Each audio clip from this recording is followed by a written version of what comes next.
Let's get up for Simpson, everybody.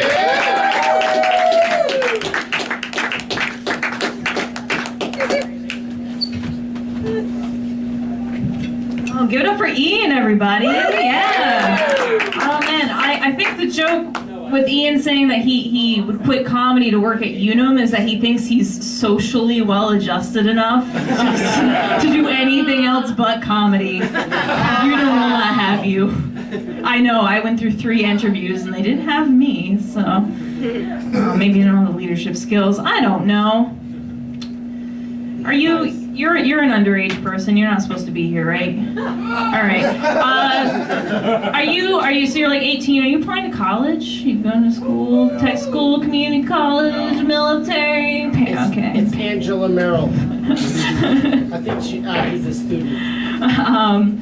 You know, like, dating is kind of like applying to college. All the schools you want to get into have really high rejection rates. Personally, I have about a 91% acceptance rate.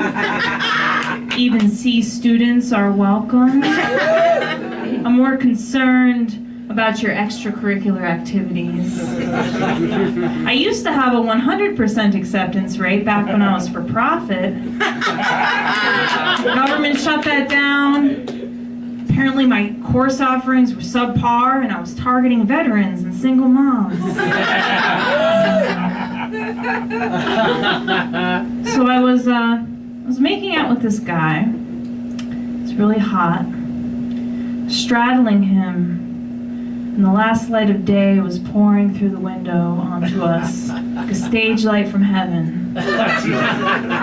He was stroking my neck. Then he starts pulling, and he says, "Oh, these are your hairs.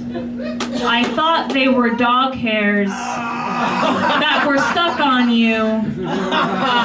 So I tried to pull them off, but they're your hairs. Sorry." I don't remember what happened after that. I think I just like latched my thighs onto his face and menstruated all over and ran wailing towards the hills. Which is a disproportionate reaction, I think. Oh man, the only players I go for are guys who play Dungeons and Dragons as bards. On paper, their charisma is off the charts. No, I do like nerds because as a rule, they don't interact with women very much, so they don't know when I'm doing it wrong. I don't know. But I try to be womanly. I craft elaborate seductions. And I was taking this guy out. I was going to seduce him. And this was my plan. I was going to take him to my favorite beach at night. That's where we went. And I was going to suggest skinny dipping. I was going to lure him into the water with my nakedness. That was part 1 of the plan. Part 2 of the plan was to lead him out further into the shallows where there are swaths of jellyfish. And they don't sting, they're not the stinging kind, they're phosphorescent. So when you brush against them, they glow. It's like nature's motherfucking mood lighting. It's beautiful. We were gonna make out in the jellyfish swaths, and when we got tired of that, we'd go on the beach and fuck. It's part 2. Plan. Part 1 of the plan went perfectly. Part 2 of the plan failed to account for a few things. First thing is that I failed to tell him about part 2 of the plan, of the jellyfish. Second thing is that this guy had a mild fear and distrust of the ocean. Third thing is, I guess with a lot of guys, when an ominous green light erupts just below your balls, they start screaming and thrashing madly toward the shore.